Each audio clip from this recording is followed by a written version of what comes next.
you get joint locking. What I find with people who are newer, haven't had a lot of practice with it, and even like harder styles, what they try to do is they try to rip through the joints. Right? That's one way to do it. And again, if he's weaker than you, you can win that fight. But what you want to do in life is you want to understand not just where the point of pain is. When you get more advanced, you want to find how it affects the rest of him all the way down to the ground, not just at this point.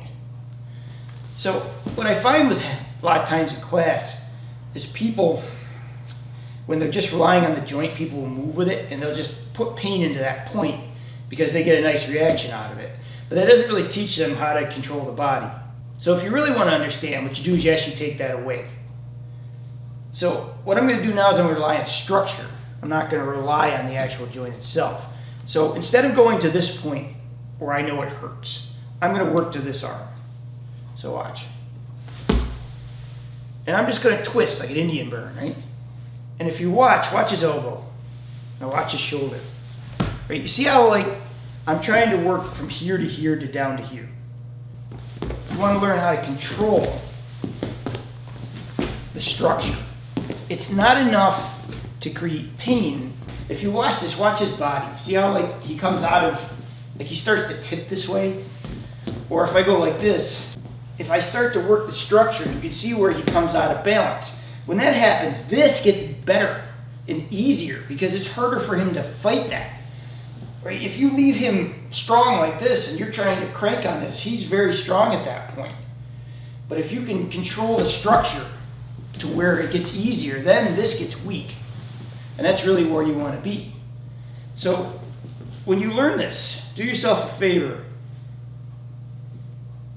Grab it here and see how you control this and how you can twist him inside. Right? See how his whole body starts to twist up and in like this? And conversely, if I'm going down, it's the same idea. So I can do this up, I can do this out, I can do this down, kind of like Mikio, right? Like, kind of like this one. But when I do this, I want to control him and see how it affects him all the way to his feet. When you do that and you get good with it, then what you want to do is take the joint and see if you can do the same thing down through the structure. So when you do it, you want to make sure that like you watch not just the wrist, but how his body starts to move. That's so important.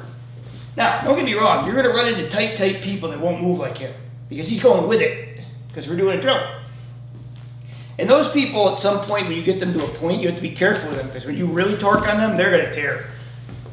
And if they don't mean it, they just don't know any better. Like a lot of people I find, you get two people, right? You have people who fight you because they're trying to be a jerk and show off. And then you have people who just don't know any better and they're trying to do martial arts and they're trying to resist. But then you go, and it's like, oh, too much.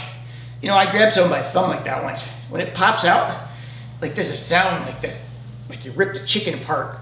And like they turn white and then they try and throw up on you. Don't do that to people. It really hurts. They don't like it.